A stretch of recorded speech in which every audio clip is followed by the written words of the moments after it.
Monitor nyo lang yung sound sa kung malakas yung sa live natin. Okay, hindi na ako masyadong magtatagal dahil una-una, sobrang pagod ko ba dahil balikan kami, galing kami ng Ifugao, umattend kami ng kasalan kay Brother Jotam, Dunduan.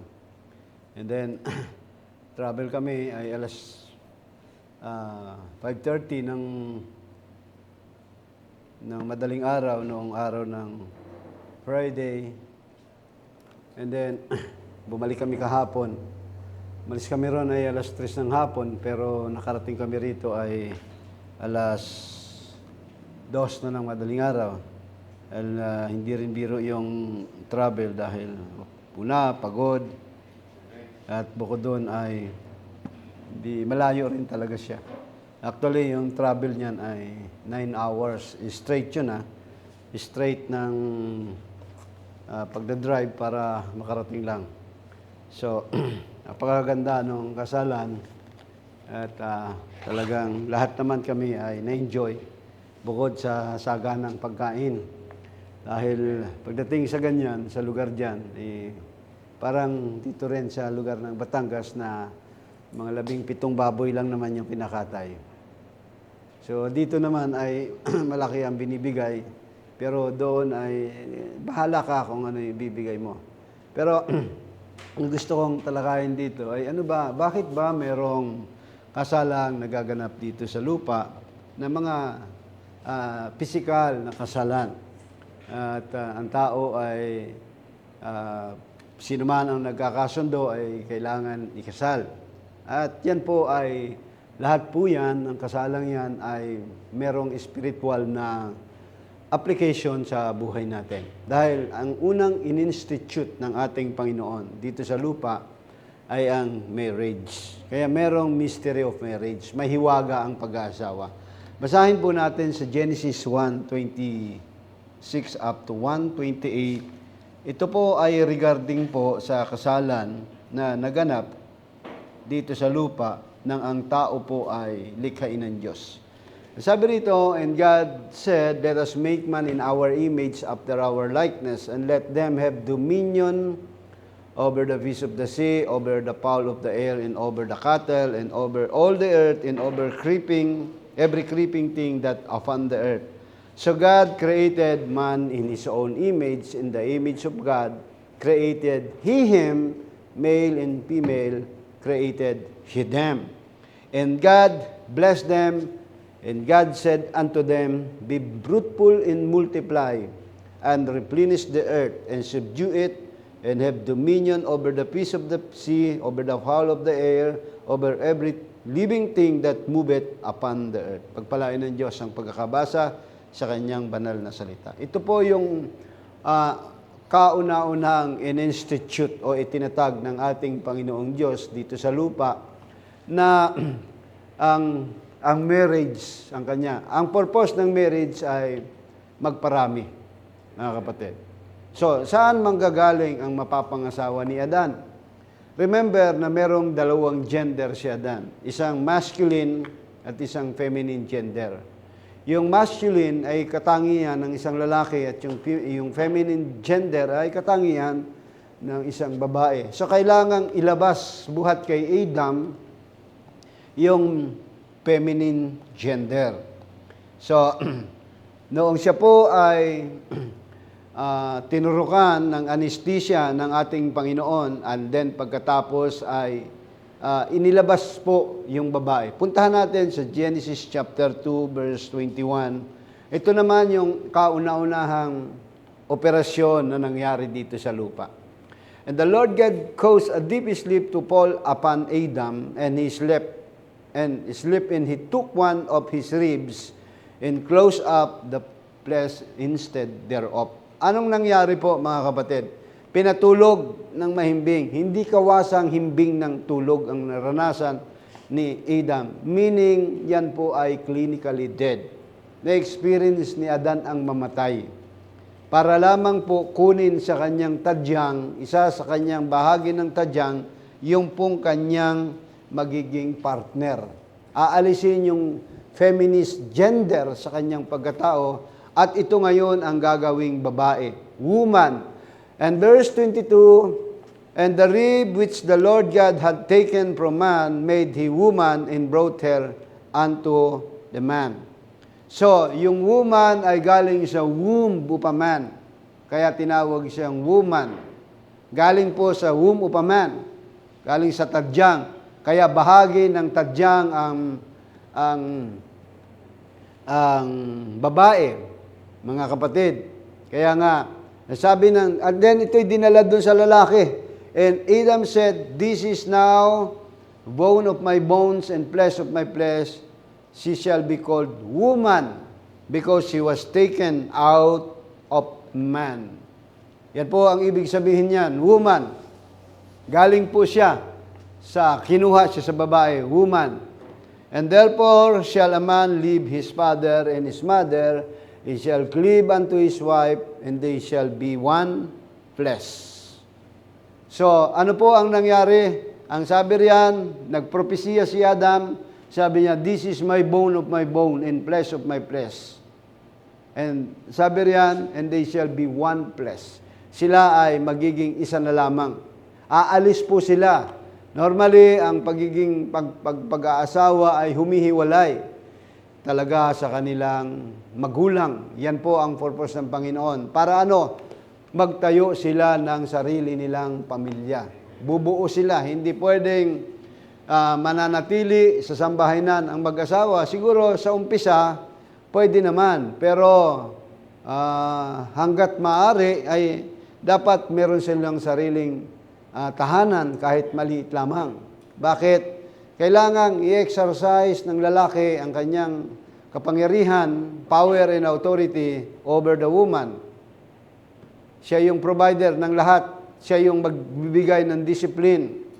Yung babae naman ay kinakailangang magpasakop doon sa kanyang asawang lalaki.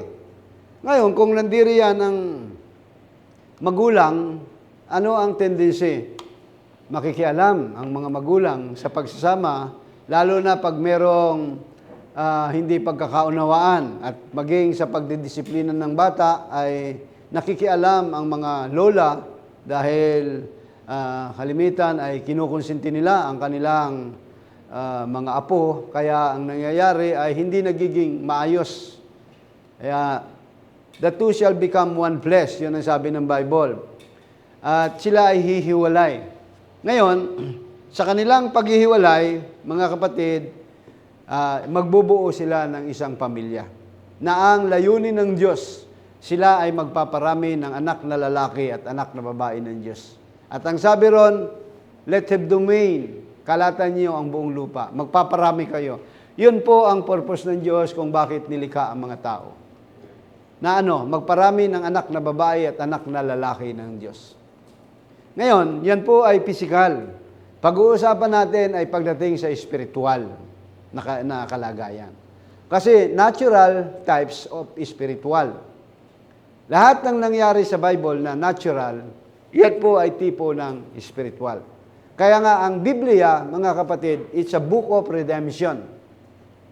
Yan ay aklat ng katubusan. Book of correction. Yan ang magtuturo sa lahat ng aspeto ng buhay natin upang kung papaanong ang mag-asawa ay sa pamamagitan ng salita ng Diyos na mag-govern sa kanila. Tandaan ninyo, after sila ay ikasal ng Diyos, binigay ng Diyos ang kautusan sa kanila. Sabi ng Diyos, huwag kang kakain sa bunga ng pagkain sa bunga ng prutas, sa bunga ng punong kahoy na nasa halamanan, malaya ka makakakain nun.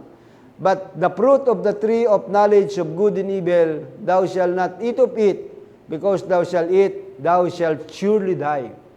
Sa oras na kumain ka nun, walang pagsalang ikaw ay mamamatay. So sa pagsasama ng mag-asawa, meron siyang tinatawag na law na mag-govern sa kanilang buhay. Yun ang mamamahala sa kanila. Salita ng Diyos ang mamamahala sa kanila. So, ganun din po ang kalagayan natin sa spiritual na bagay. Salita ng Diyos ang mamamahala sa atin.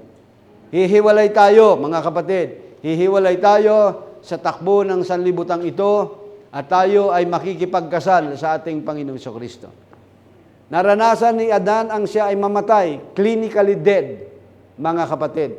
Nang siya ay kinuha ang kanyang isang bahaging tadyang at ito ay naging kanyang asawa, yung si Eva, ganun din ang ating Panginoon Jesucristo. Kailangang sibatin ng sundalo, ng senturyon, si Kristo sa tagiliran upang lumabas ang iglesia, mga kapatid. Nang sinaksak si Adan, ay si Kristo, ano ang unang lumabas sa kanya? Walang iba kundi ang tubig. Pagkatapos ng tubig ay dugo, at pagkatapos ay ang buhay, at lumabas ang iglesia o ang nobya ng ating Panginoon. At kung paano naranasan ni Kristo ang mahiwalay sa kanyang ama, si Adan, naranasan ni Adan yan. Kaya sabi ni Kristo, Elai, Elai, lama sabachthani. Sabi niya, My God, Ama ko, why thou hast forsaken me? Bakit mo ako iniwan? Bakit mo ako pinabayaan? So, si Adam, kung ano ang na-experience ni Adan, mga kapatid, was representing the life of Christ in His bride. So, ano ang nangyari kay Adan? Namatay siya, clinically dead. Si Kristo, namatay din. Napako siya sa krus. Si Adan, nahiwalay sa presensya ng Panginoon. Napalayas, actually si Ron. Si Kristo, nahiwalay din sa presensya ng Panginoon. Kaya sabi niya, Ama ko, bakit mo ako pinabayaan? Yan ang karanasan ng ating Panginoon. Kaya sa atin din, inihihiwalay din tayo, mga kapatid. Kailangan maintindihan natin ang ating pakikipagrelasyon kay Kristo. Tayo po, sa pag-attend natin ng gawain, it's an invitation upang magkaroon ka ng relasyon, upang ikaw ay ikasal kay Kristo. Yan po ang purpose. At dito ay merong panawagan. Sa Matthew chapter 22, there is an invitation. Puntahan po natin sa Matthew chapter 22.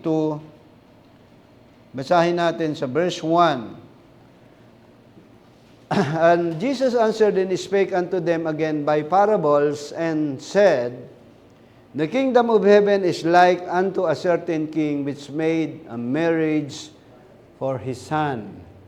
Mapapansin ninyo na ang kaharian daw ng langit ay itinulad sa isang kasalan. Ikakasal doon sa kanyang anak na lalaki. So, normally ay nag-invite ang ating Panginoon dahil merong kasalang magaganap. Sa ating panahon, ini-invite natin yung mga mahal sa buhay, mga kaibigan natin kapag merong kasalan. 'Di ba? At merong kainan.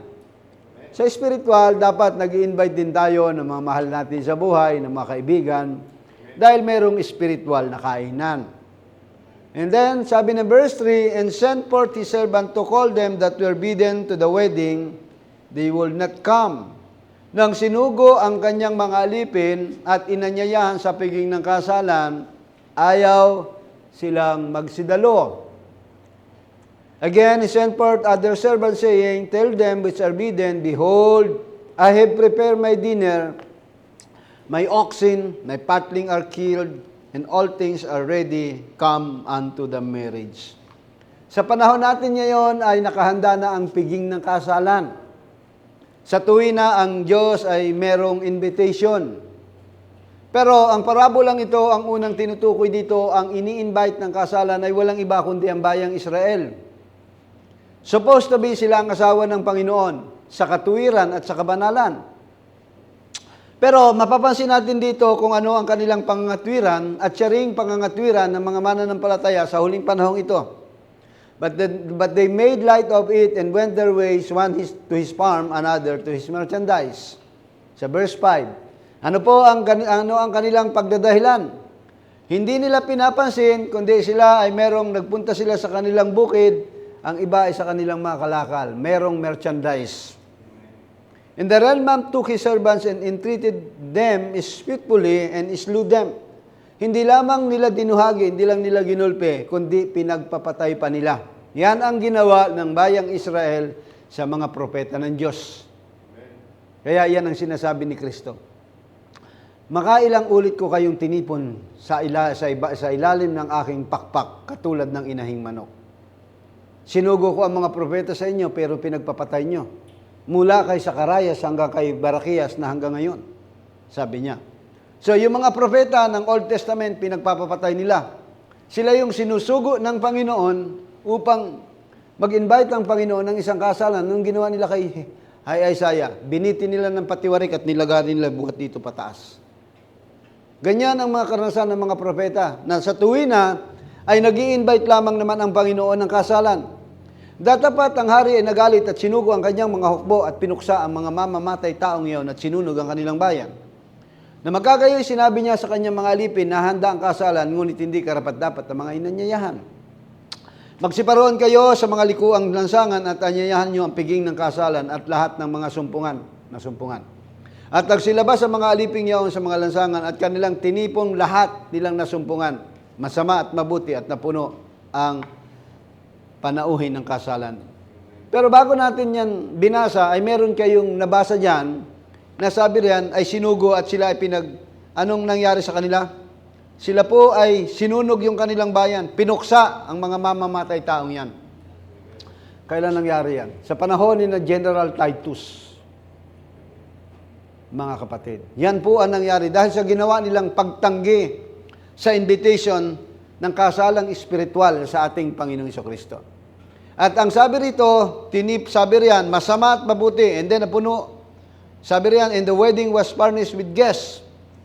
And when the king came into the sea, the guests, he saw there a man which had not a wedding garments. Merong oras ng reckoning, mga kapatid. Tinitingnan ng Diyos kung tayo sa ating pag-attend, meron tayong damit pangkasal. And the time of reckoning, kailangan pag-present mo, meron kang damit pangkasal. Kaya sa invitation ito, sabi riyan, and he saith unto them, verse 12, Friend, how camest thou and hither not having a wedding garment? And he was speechless. Hindi siya makapagsalita dahil nung tanungin siya, paano ka nakapasok dito? Wala kang damit na pangkasal. Kasi, pag pumasok ka sa panahon nila, during ancient times, pag ikaw ay in-invite sa isang kasalan at ikaw ay imbitado, merong nakahandang damit para sa iyo. Huhubarin mo yung damit mo at pagkatapos, yung damit na ibinigay sa iyo, yun ang kailangan mong isuot during the time of wedding. Kaya yung mga abay may mga damit, hindi ba? At kagaya namin, ang motif namin ay brown. So lahat kami ay naka-brown. And then, makikita mo, very colorful ang pag-attend namin ng kasalan dahil sa kanila ay dala-dalin na yung damit na colorful ng pagiging igurot. So ganun din tayo. Colorful din spiritual yung ating kasuotan. Magandang tingnan. Nakita mo yung kasuotan nila, brown, tapos may combination ng pula, may combination ng yellow, may blue. Napakaganda. Talagang pag tiningnan mo, napakaganda lahat sila. So, ganun din kami. And then, merong naka-attend doon, may mga pumupunta ron. Basta lang ang kanilang kasuotan. Haring wala silang masuot. Pero yung mga invited, lahat ng sumunod, uniform ang kanilang kasuotan. Although hindi binigay sa amin, pero halos pare-parehas ang aming kasuotan. Katulad lamang ng taong ito at sabi ng Panginoon, kaibigan, ano't pumasok ka rito nang walang damit kasalan at siya'y naumid. Speechless. Pagpasok natin sa gawain ng Panginoon, ini-invite ka ng Panginoon Diyos para sa isang espiritual na kasalan. Pagdating mo rito sa loob ng iglesia, kailangang hubarin mo ang iyong damit kasuotan. Hindi ang literal mong kasuotan. Ano yon? Yung Babylonian garments mo.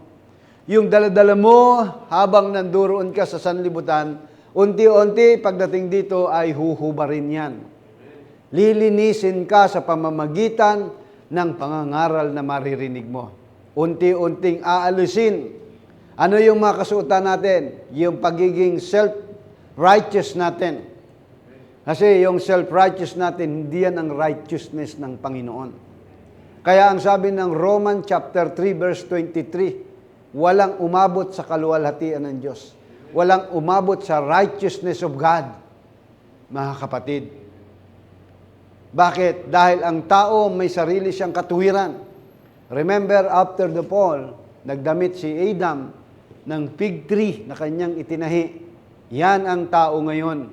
Meron siyang sariling pangatuwiran. Mayroon siyang sariling set of standard na akala niya ay sapat yun sa paglapit niya sa Panginoon. Pero hindi ganon ang Diyos. Sa oras na ikaw ay pumasok ng gawain ng Panginoon, nakipag-commit ka, in-invite ka ng Panginoon, ang kailangan mong gawin, huhubarin mo at isusuot mo ang damit ng Diyos, ang damit na ini-offer ng Diyos para sa iyo. Upang pagdating in the day of reckoning, mga kapatid, ikaw ay hindi masusumpungan ng walang damit kasalan at ikaw ay hindi umid o speechless, hindi ka makapagsalita. Kailangan kang makapagsalita. Kaya dito sa gawain ng Panginoon, mga kapatid, hindi lahat ng in-invite ay merong ganong kalagayan. May mga tinanggap na invitation, katulad sa kasalan, na imbita ang iba ron ay nais lamang makita o makasaksi ng kasalan. Wala silang planong makipagsaya, mga kapatid. Ang gusto lang nila ay kumain. And then after na kumain, unti-unting aalis na. Like for example, yung mga kasalan dito sa South. Diba, Sister Christy? Ang kasalan dyan, pagkatapos ng kainan, may iikot na, may sabitan na yan. Mayroong pang alak na ibinibigay kung magkano yung price nun. Ngayon, majority ron, sisibat na yon, nakakain na kami. Ganon din sa spiritual na bagay. Hindi lahat ng pumupunta ng kasalan, gusto nilang maging kabahagi ng kasalan na yun. Kaya nga, ang itinuturo ng Biblia, mga kapatid, wala talaga tayong damit. Kailangang damitan tayo ng kanyang katuwiran. Remember sa Revelation chapter 3, verse 18, 14 up to 24, yung iglesia ng Laodicea ay walang damit, mga kapatid.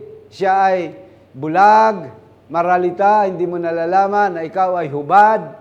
Ang sabi ng Panginoon, ikaw ay maralita, ikaw ay bulag, at ikaw ay hubad. Kaya kailangang damitan ng salita ng Diyos ang iglesyang ito. Ang bawat mananampalataya, kailangan tanggalin mo ang lahat ng kasuotan mo upang ikaw sa day of reckoning ng Panginoon, yung damit na kanyang ini-offer, mga kapatid, yun ang dapat na suot mo. Dahil in the day of reckoning, kahit ikaw ay laging sumisimba, kumpleto ka pa, pagdating niyan, mga kapatid, at walang damit na nasumpungan sa iyo, ang sabi ng Matthew chapter 22 verse 13, ang sabi ng hari, bind him hand and foot, and take him away. Gapusin siya. Sabi riyan, ang paa niya at ang kamay, gapusin siya at itapon siya sa kadiliman sa labas. Ano po yan? Yan ang mananampalataya. At sabi riyan, diyan na nga ang pagtangis at pagngangalit ng mga ngipin.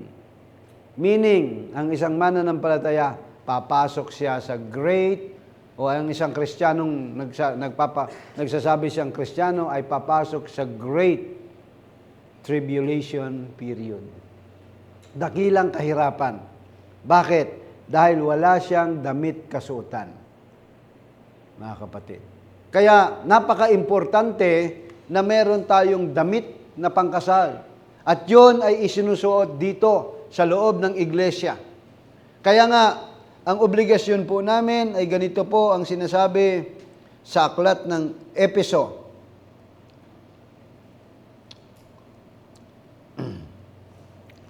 Tingnan po ninyo, puntahan muna natin sa verse 25. Ito ay sa verse 24, Ephesians 5:24. Therefore, as the church is subject unto Christ, ang iglesia raw ay sakop ng ating Panginoong Jesucristo. Si Kristo ang head, siyang ulo. Therefore, as the church is subject unto Christ, so let the wives be their own husbands in everything. So yung bawat sabi niya, yung mga babae raw ay pasakop sa kanilang asawa sa lahat ng bagay. Ikinikwento, ipinapakita ni Pablo para lang maintindihan ng mga Ephesian believers ang relasyon ng mag-asawa. Dahil ito ay regarding sa relasyon ng iglesia at ni Kristo. Kaya sa verse 32, ang sabi niya, this is the mystery concerning church and Christ. Ang hiwagang ito'y dakila, datapat sinasalita ko ang tungkol kay Kristo at tungkol sa iglesia. Balikan nyo ang verse 24. Sabi riyan, sa lahat ng bagay, kailangan kang magpapasakop sa iyong asawang lalaki. May asawa ba tayo espiritual? Yes. Sino ang asawa natin espiritual? Ang ating Panginoong Jesucristo. Kaya kailangan tayo ay nagpapasakop kay Kristo 100%. Nagpapasakop tayo sa Kanyang salita. Kung ano ang sinasabi ni Kristo sa Kanyang salita, tayo po ay nagpapasakop. Pag sinabi ng babae ng Panginoon, dapat ang babae ay may mahabang buhok, nagpapasakop tayo sa ating Panginoon. Pag sinabi ang dapat ay babae manahimik sa loob ng iglesia, nagpapasakop sa Panginoon. Pero marami silang pangatwiran, hindi, kayo lang bang ginagamit? Pwede rin kami magpastor. At mas anointed pa kami. Meron pa bang hihigit na anointing sa ating Panginoong Jesucristo? Kaya bang higitan ng iglesia ang ating Panginoong Jesucristo? At ang sabi rito, husband, love your wives, even as Christ also loved the church and gave Himself for it. Mga lalaki, ibigin niyo inyong asawa, gaya naman ni Kristo na umibig sa iglesia at ibinigay ang kanyang sarili dahil sa Kanya. Yung mga lalaki, may obligasyon, mamahalin daw yung kanilang asawa. Ang purpose niyan, mga kapatid, that He might sanctify and cleanse it with the washing of the water by the word. Upang ito'y kanyang pakabanalin na nilinis sa pamamagitan ng paghuhugas ng tubig na may salita. Kaya dito sa loob ng iglesia, hinuhugasan kayo ng salita ng Diyos. Kaya ang sabi ng ating Panginoong Jesucristo, nang kumuha siya ng tuwalya, binigkis niya ang kanyang baywan, kumuha ng palanggana at tubig, at sabi niya, huhugasan ko ang inyong mga paa. Sabi ni Pablo, sabi ni Pedro, Panginoon, ayaw kong magpahugas ng aking mga paa. Ano ang sabi ng Panginoong Jesucristo? Kapag hindi ko ginawa ang bagay na ito sa iyo, hindi ka karapat-dapat sa langit, sa kaharian ng langit. Kaya ang sino man sa atin na ayaw magpahugas sa ating mga kasalanan ay hindi karapat-dapat sa kaharian ng Diyos. Whether you like it or not, dahil in the Old Testament, mga kapatid, pag pumasok ng bahay, hinuhugasan ang kanilang paa. Dahil malayo ang kanilang pinagdaanan, paglalakbay nila, naalikabukan yung kanilang paa, pagpasok ng bahay, ang unang ini-o-offer kaagad ay ang tubig upang hugasan ang kanilang paa. Ang iglesia, ang unang ini-o-offer ay ang salita ng Diyos. Hindi prosperity gospel. Kailangan hugasan ng iglesia ng salita ng Diyos. Pastor, bago pa lang ito. Bakit? Hayaan mo tumigas ang dumi ninyo sa inyong paa at nakakapit na yan. Kailangan hugasan ang iglesia ng salita ng Diyos. Yan po ang purpose, mga kapatid. Sabi riyan, bakit kailangan hugasan siya ng salita ng Diyos? Mga kapatid, that He might present, in verse 27, that He might present it Himself, a glorious church. Yan ang layunin. Upang ang iglesia ay maiharap sa kanyang sarili na maluwalhati. Ihaharap kay Kristo na isang glorious church, not having spot, walang dungis o kulubot o anumang gayong bagay, kundi ito'y nararapat maging banal at walang kapintasan. That He might present it to Himself a glorious church, not having spot or wrinkle or any such thing, but that it should be holy and without blemish. Walang kapintasan. Aalisin ang lahat ng kapintasan natin dito, mga kapatid.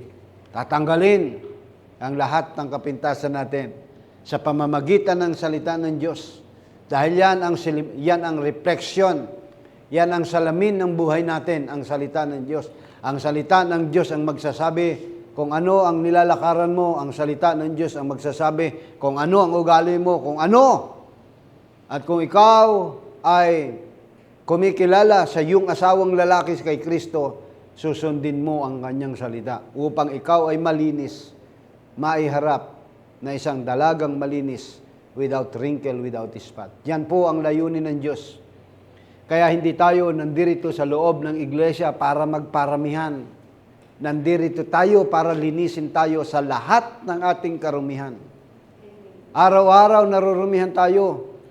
Mga kapatid, in once a week, kailangan mong liguan ng salita ng Diyos. Kailangan malubog ka sa salita ng Panginoon. Dahil pagharap natin sa Panginoon, kanya-kanya po yan, mga kapatid. Kaya nga, habang nandirito ka, nililinis ka ng Panginoon.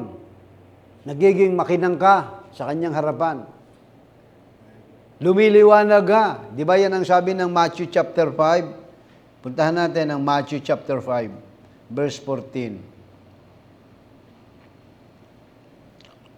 Ye are the light of the world. A city that set on an hill cannot be hid.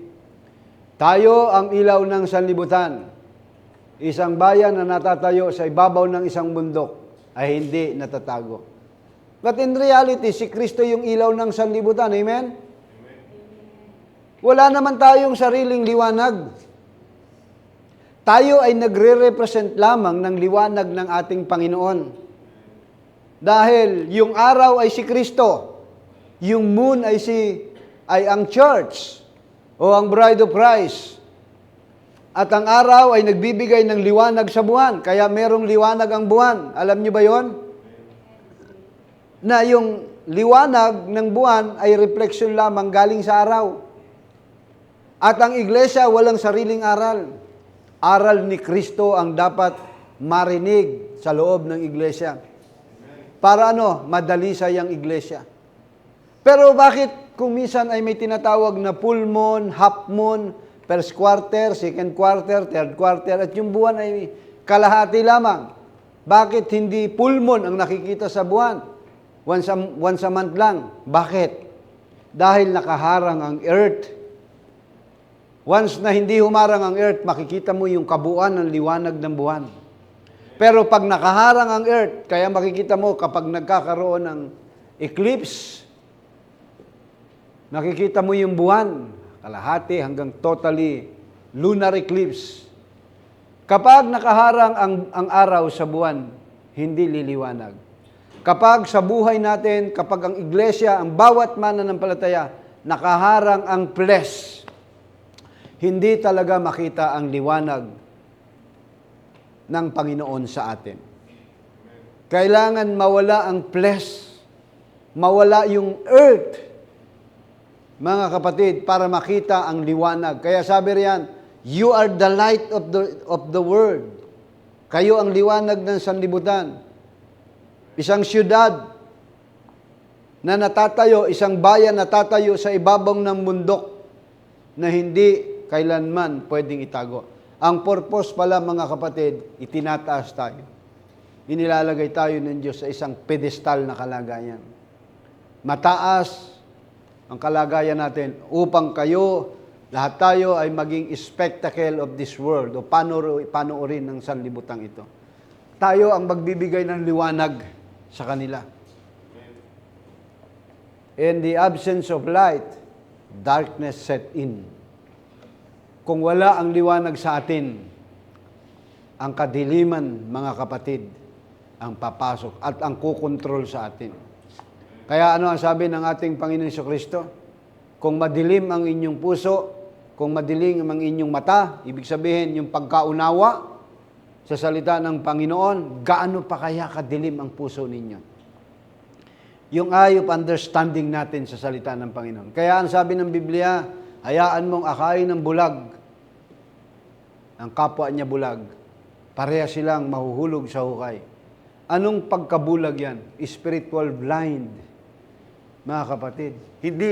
Hindi sumilay sa kanila ang katuwiran, ang kaliwanagan ng Ebanghelyo ng Panginoon.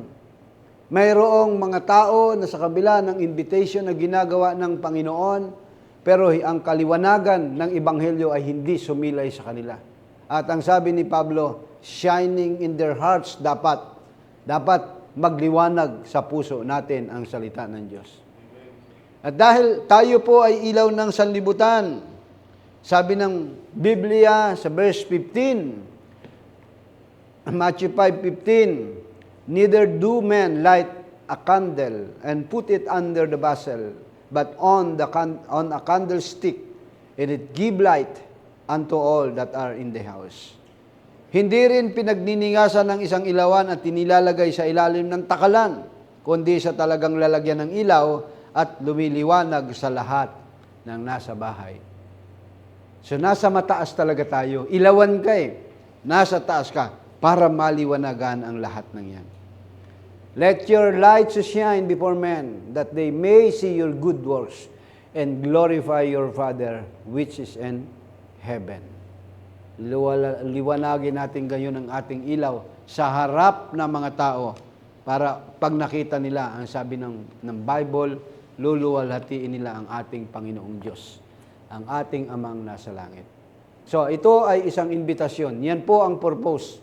So, habang nandirito tayo sa lupa, merong invitation. Puntahan natin ang isang invitation sa lumang tipan. Sa aklat ni Esther. Chapter 1, verse 1. Now, it came to pass in the days of Ahasuerus.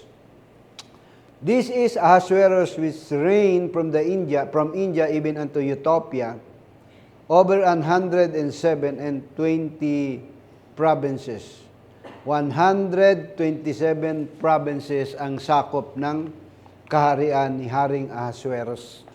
Kasama dyan ang Israel. Ang Israel ay hindi na isang bansa. Isang bahagi na lang siya ng probinsya na sakop nito. Dahil ang unang nag-conquer sa kanila ay ang Babylonian Empire. Under Babylonian Empire. Pero yung Babylonian Empire, natalo ng Persian Empire, ni na King Ahasuerus. Kaya bahagi na ang Israel ng probinsya. That in those days, when the King Ahasuerus sat on the throne on his kingdom, which was in the Shushan the palace. So, nang karawang yon, yung hari ay nakaupo sa kanyang luklukan, nasa bahay-hari. Sabi, in the 3rd year of his reign, he made the feast unto all his princes and his servants, the power of Persia and Media, the nobles and princes of the provinces being before him. Verse 3. Makikita mo dyan na nandun siya sa luklukan, yung hari, tapos nandun yung mga prinsipe, nandun yung kanyang mga lingkod, yung mga mahal na tao nandun, na mga lalawigan, meaning mga gobernador, senador, nandun lahat. When eschew the riches of his glorious kingdom, and the honor of his excellency, majesty many days, even as 100 and 40 days. And when these days were expired. Tingnan po ninyo ha, nagkaroon muna ng tinatawag na 180 araw. Grabe ang kanilang fiestahan, Sister Baladay. 180 days, ganyan silang magpiesta.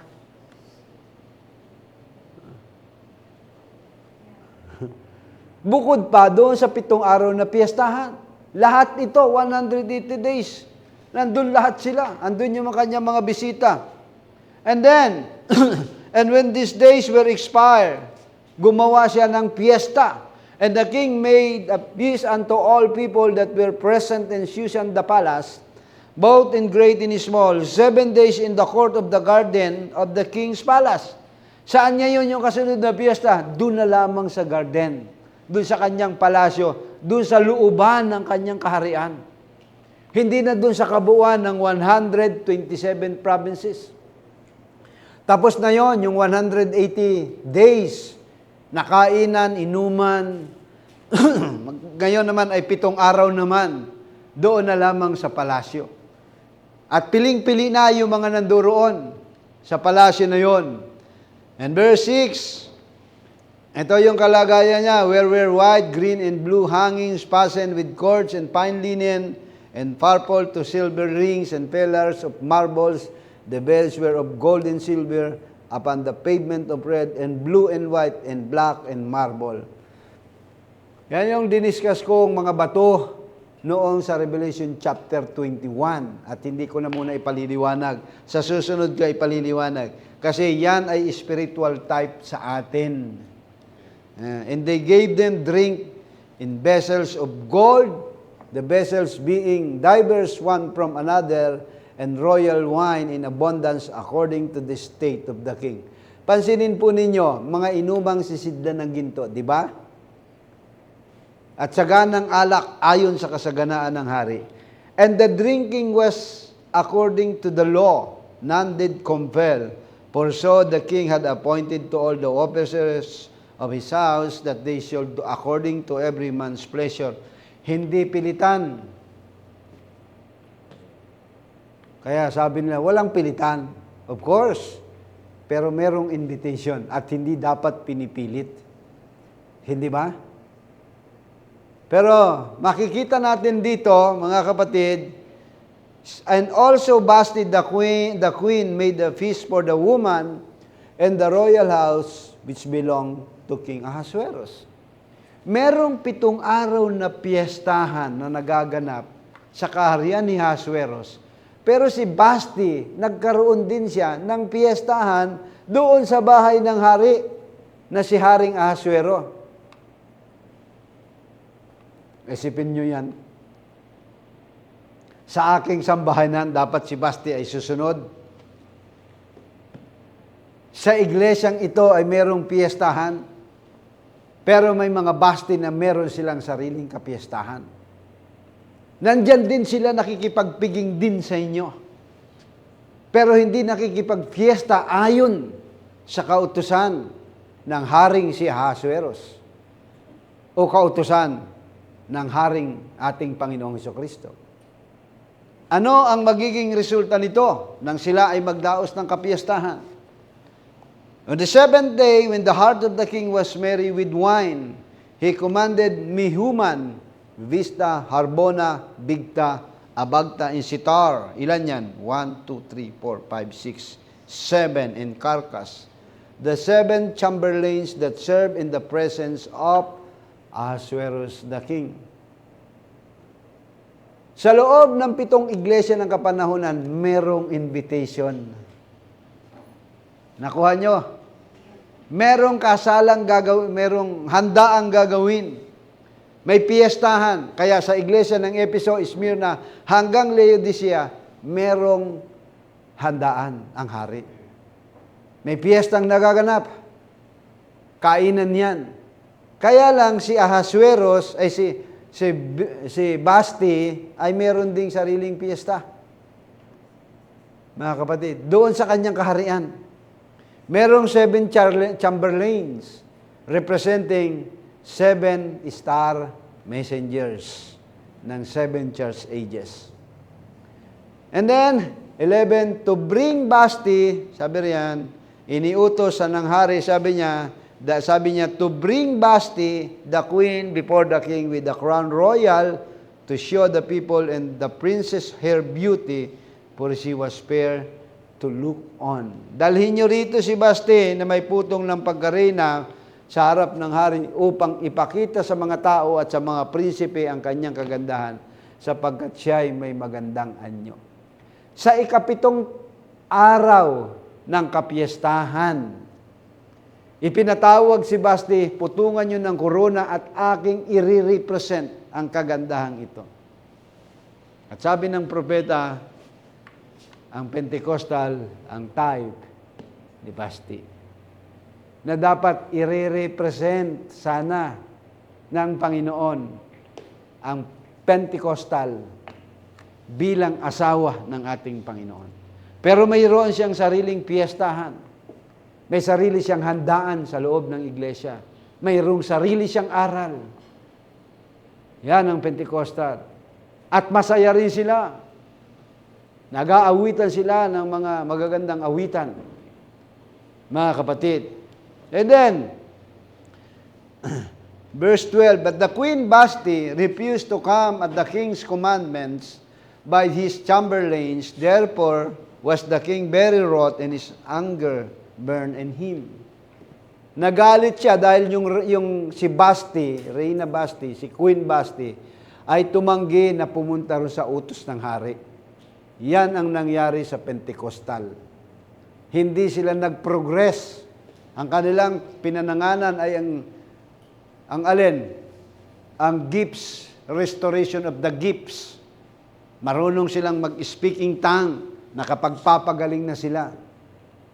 Pero nais ng ating Panginoon na sila ay i-invite para makumpleto sila ng salita ng Diyos. Yun ang kulang ng Pentecostal, mga kapatid. Salita ng Diyos ang kanilang kulang. At ito si Vashti. Nang magkagayoy, sinabi ng hari sa mga pantas, then the king said unto the wise men, which knew the times, for so was the king's manner toward all that new law and judgment. Pinatawag lahat, mga kapatid. Ano ang hatol sa ganitong klase ng babae na hindi sumusunod? And the next unto him was Karshena, Shetar, Admata, Tarshish, Meres, Marsena, and Memucan, the 7 princes of Persia and Media, which saw the king's face, and we sat at the first in the kingdom. Nagkita nila yung galit sa mukha ng hari. What shall we do unto the Queen Vashti according to the law? Yun ang tanong ni Ahasuerus. Anong gagawin natin sa reynang si Vashti ayon sa kautusan? Because she had not performed the commandment of the king Ahasuerus by the chamberlains. Hindi siya sumunod. Sabi ng haring si Ahasuero, and Memucan answered before the king and the princess, Vashti, the queen hath not done wrong to the king only, but also to all the princes and to all the people that are in all the provinces of the king Ahasuerus. Hindi lamang sa hari nagkasala si Vashti, pati sa lahat ng prinsipe, sa lahat ng bayan na nasasakupan ng iyong lalawigan. Dahil yung ginawa ni Vashti, ang mga kababaihan, ang mga asawa namin, hindi rin susunod sa amin. Hindi magpapasakop. Hindi ba yan ang nangyari sa kalipunan ng sangkakristyanuhan? Hindi nagpasakop kay Kristo ang alin? Ang mga Lutheran. Hindi nagpasakop kay Kristo ang mga Calvinist, ang Baptist, ang Methodist, ang mga Presbyterian, ang Pentecostal ay hindi nagpasakop kay Kristo dahil sa ginawa ng Pentecostal. Mga kapatid. So, nagalit ang hari. And then, for this deed of the queen shall come abroad unto all women, so that they shall despise their husband in their eyes. When it shall be reported, the king Ahasuerus commanded Vashti to queen, he brought before him, but she came not. Sabi niya, ano ang mangyayari kapag nabalitaan ng lahat ng mga kababaihan? Itong ginawa ni Reyna Vashti na ito, gagayahin ito, hahamakin ang aming paghahari, kaming mga kalalakihan. Kaya makikita mo, sa Pentecostal ay may mga pastora. Sa denominasyon, nagkalat ang mga pastora. Bakit? Hindi sila nakinig sa hari nila. Walang iba kundi ang ating Panginoong Jesucristo.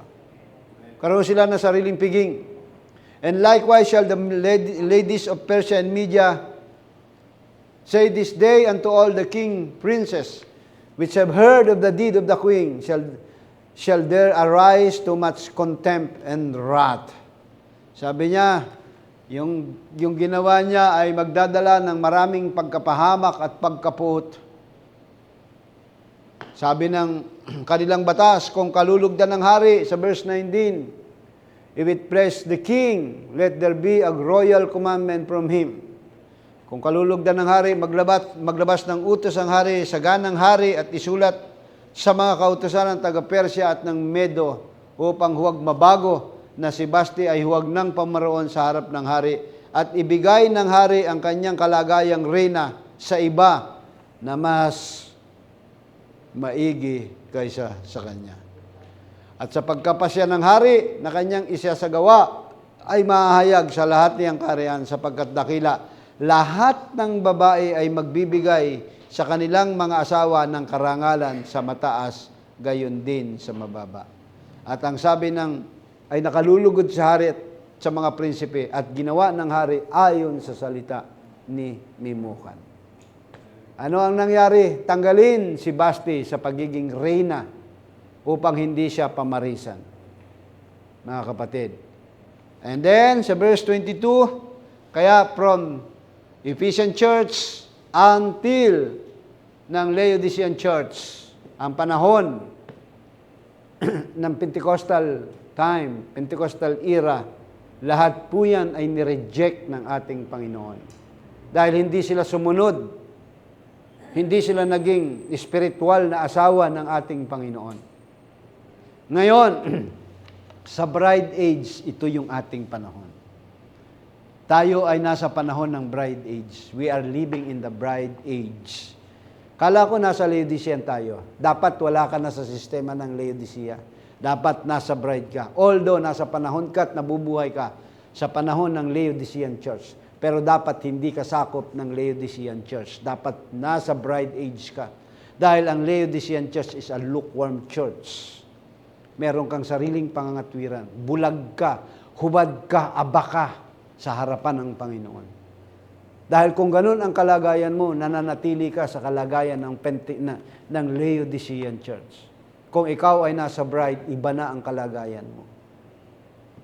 Ang pagkain mo ay ang salita ng Diyos. Unadulterated Word of God.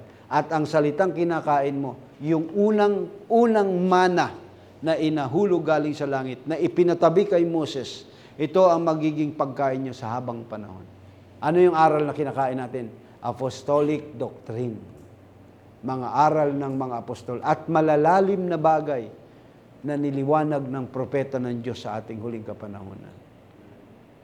Hindi ang pagkain mo ay mga chicheria. Hindi nakakabusog yan. Mga kapatid, manapa, mapupuruhan ang bato mo. Pag espiritual ang ating pag-uusapan. Kaya ano ang ginawa ng Haring Asero? For he sent letters, verse 22, for he sent letters into all the king's provinces and to every province according to writing thereof, and to every people after their language, that every man should bear rule in his own house, and that it shall be published according to the language of every people. Anong ginawa ng hari? Naggawa siya ng kasulatan. At sabi niya, ang magpupuno ng kanyang sariling sambahanan ay walang iba kundi ang lalaki lamang. Yan ang batas ng Diyos. Lalaki lamang ang magpupuno, meaning kahit sa loob ng iglesia na siyang spiritual na asawa ng ating Panginoon, lalaki lamang ang nangangaral dapat sa loob ng iglesia. Ay kung sabihin ni Sister Russell, hindi naman ako nangangaral pero kung ikaw naman ang magdidictate, si Brother Joaquin ganito, si Sister Baladay ganito, nag-a-assert ka ng autoridad sa loob ng iglesia. At yan ang inayawan sa batas na ito, mga kapatid. Kahit tayo bilang babae, tayo nagre-represent ng babae, hindi natin pwedeng diktahan ng ating Panginoon kung ano ang dapat natin gawin. Kung ano ang sinasabi ng ating Panginoong Jesucristo, yun ang gagawin natin. Yan ang sabi riyan. Bawat lalaki ang magpupuno sa kanyang sariling sambahanan. Ang sabi riyan, that every man should bear rule in his own house. Kaya sa bawat iglesia, mga kapatid, dapat si Kristo ang nag-rule sa atin.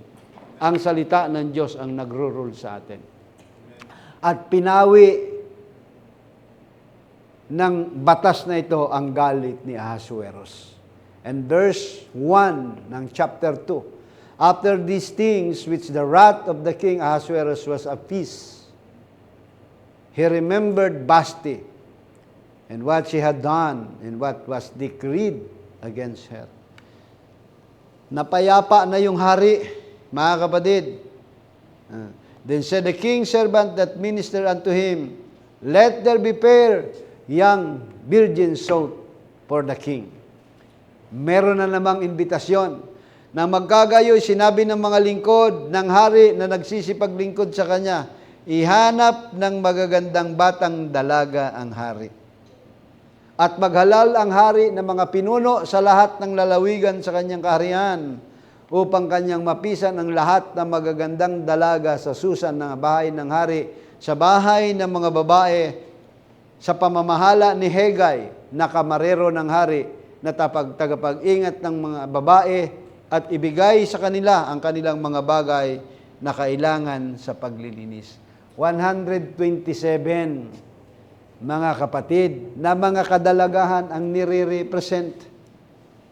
Kaya merong beauty pageant, di ba?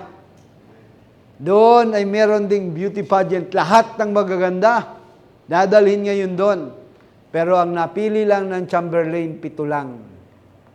At isa doon si Esther, na siyang pakakasalan ni Haring Ahasuerus. Doon sa 127 na yon, may mga seleksyon pa yan, mga kapatid.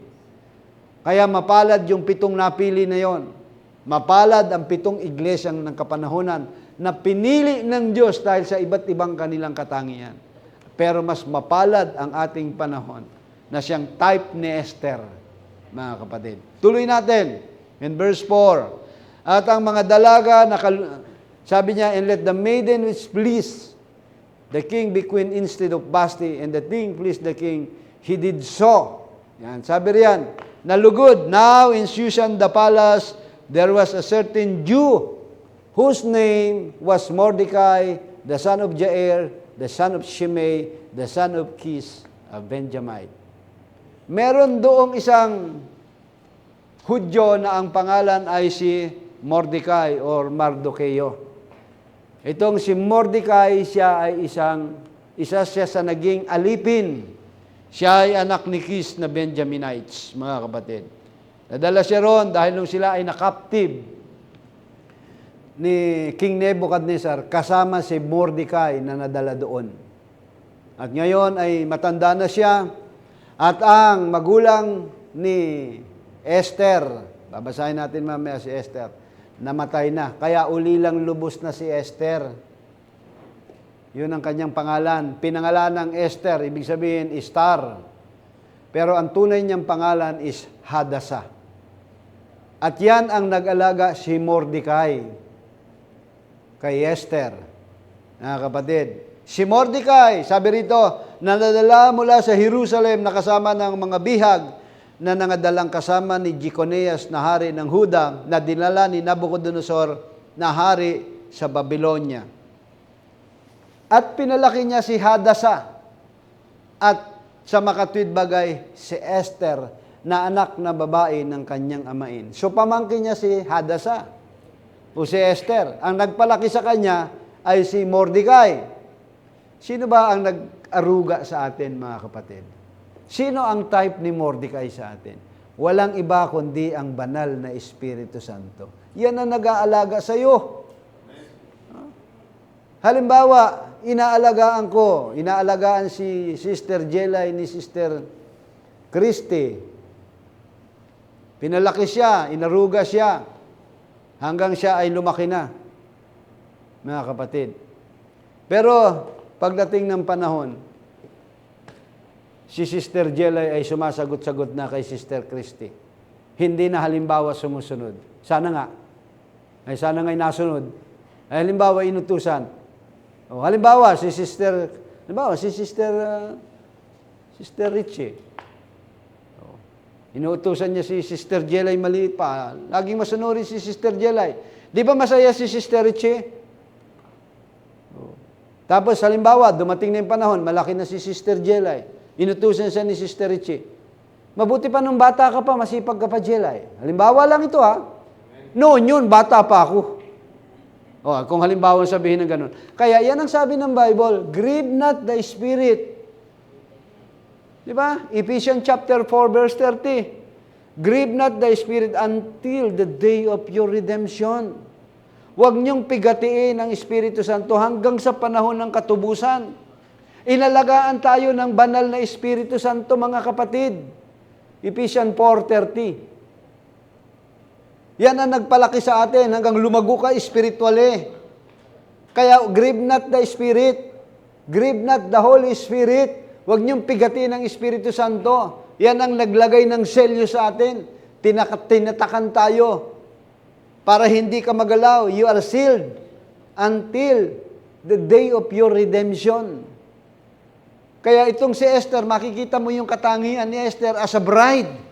Kaya sabi ron, and he brought up, verse 7 ng Esther chapter 2, and he brought up Hadassah, that is Esther, his uncle's daughter, for she had neither father nor mother, and the maid was fair and beautiful, whom Mordecai, when her father and mother were dead, took for his own daughter. Inaring anak ni Mordecai, ang kanyang pamangking si Hadassah.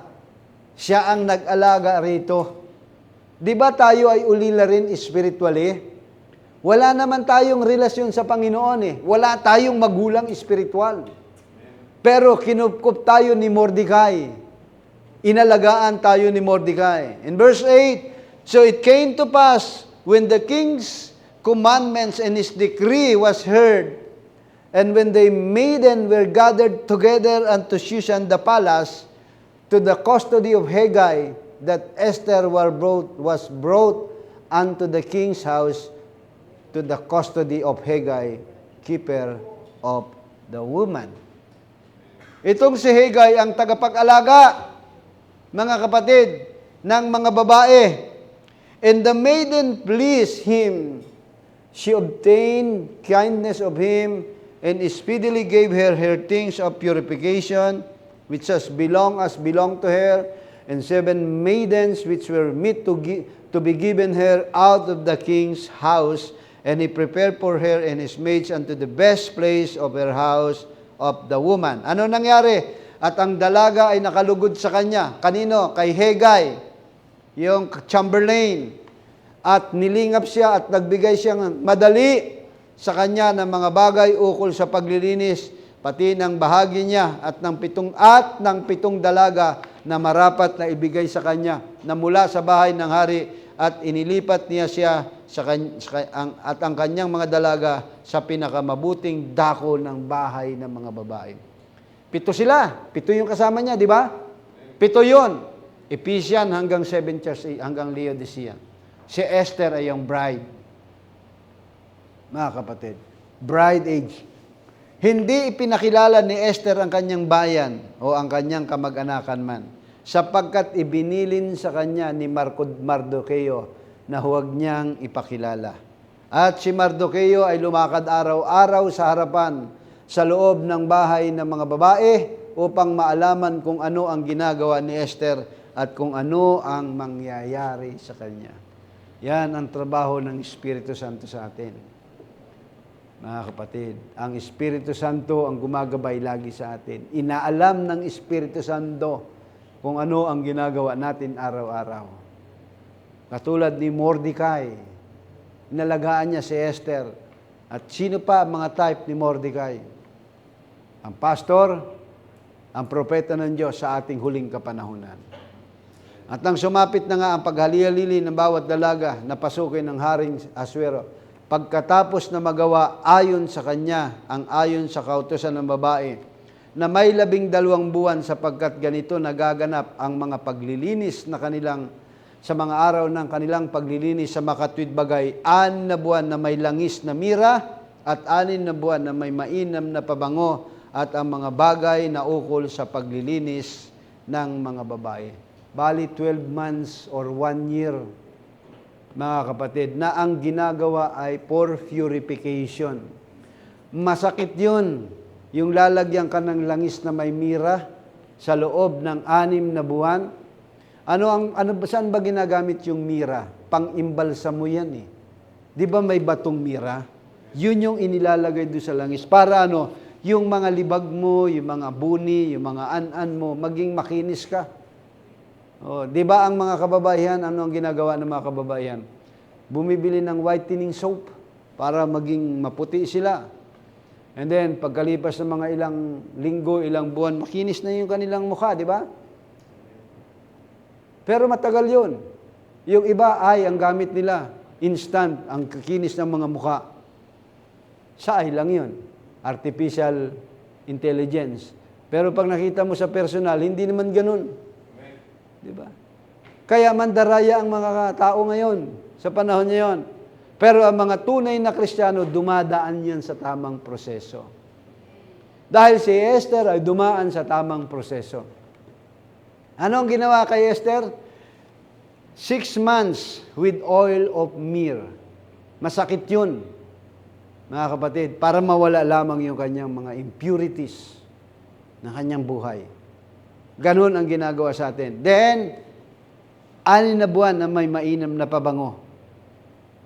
Ano ang purpose niyan, mga kapatid? Bakit kailangan maging malinis sila?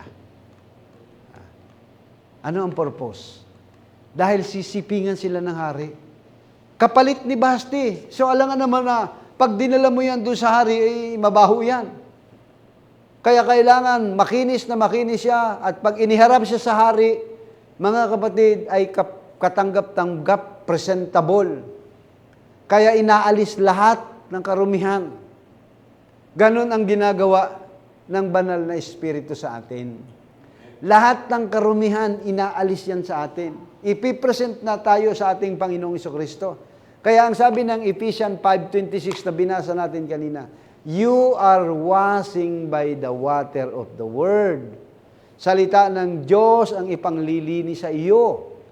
Tatanggalin ang lahat ng karumihan mo.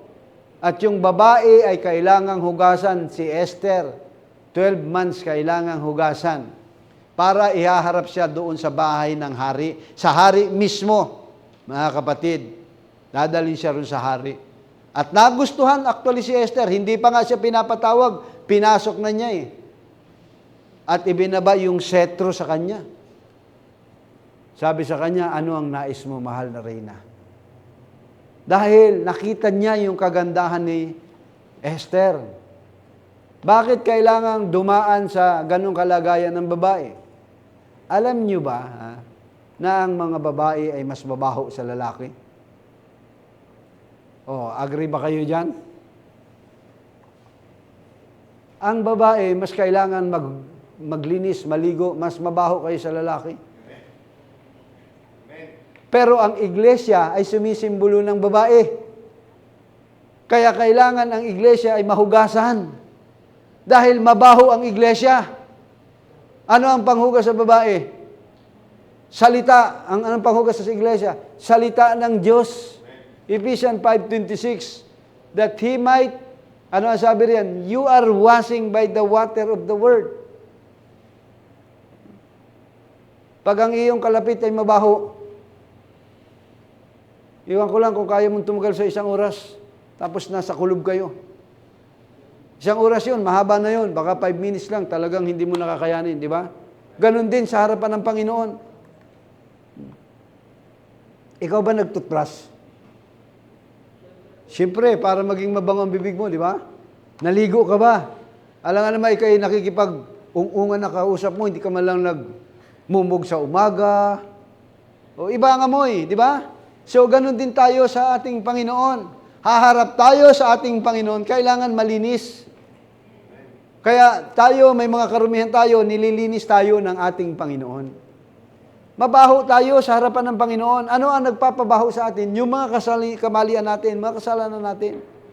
Kaya sa pamamagitan ng salita ng Diyos, nahuhugasan tayo katulad ni Esther. Ano ang pakialam ng mga tao sa mga kwan? Yung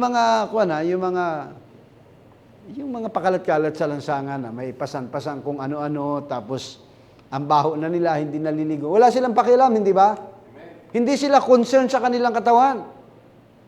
Sanay na sila doon sa amoy nila. Pabango na yata sa kanila yun eh.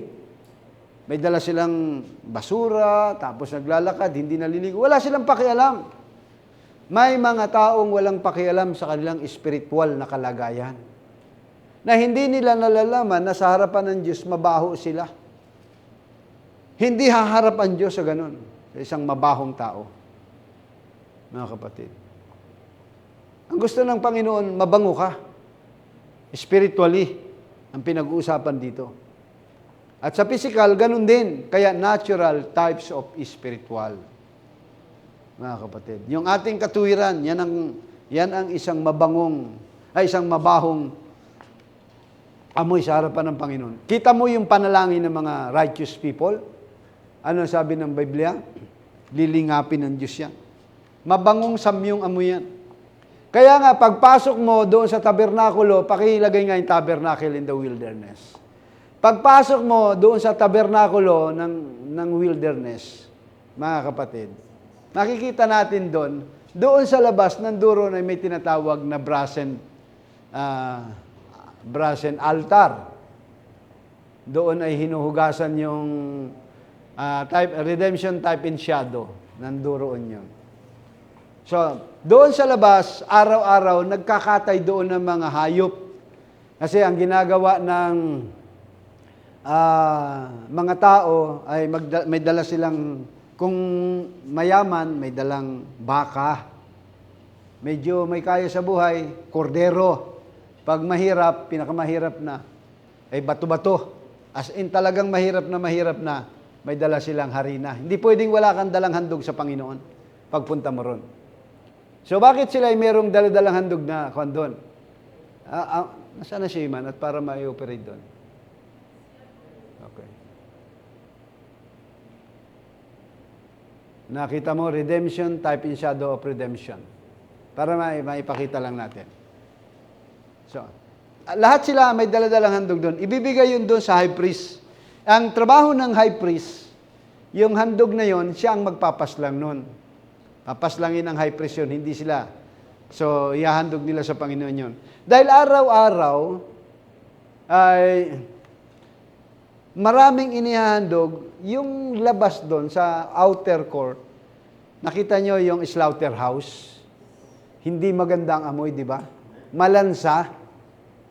So, yung sanlibutang ito, malansa yan. Mga kapatid, malansa. At ngayon, yan. Nakita ninyo, yun, may apoy, yung sinusunog doon. Huhugasan muna yung ihahandog.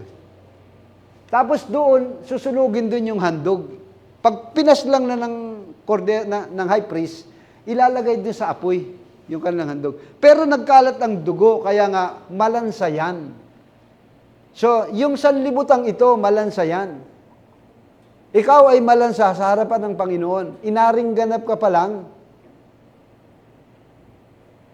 Repent and be baptized, every one of you. Yan ay nandun ka pa lamang. Pero malansa ka. Malansa ang iyong kalagayan. Kaya nga, merong brazen doon, mayroong hugasan doon, lahat ng Levita, papasok doon sa loob para mag-perform ng kanilang trabaho, kailangan hugasan yun. Papalitan ngayon ng kasuotan. Papalitan yung mga lahi ni Aaron. Ganon din sa atin, mga kapatid. Pagpasok natin dito, ang gagawin, huhugasan ka ng salita ng Panginoon. Papalitan ang iyong kasuotan. Yung marumi mong kasuotan, aalisin yan para magpe-perform ka ron sa loob. Doon sa loob, merong tinatawag na 3 furnitures.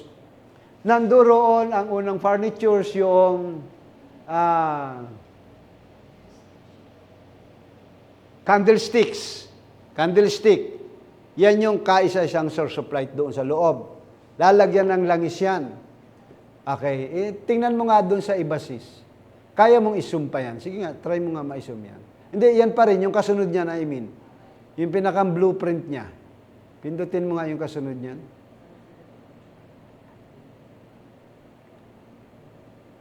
Yung kasunod niyan.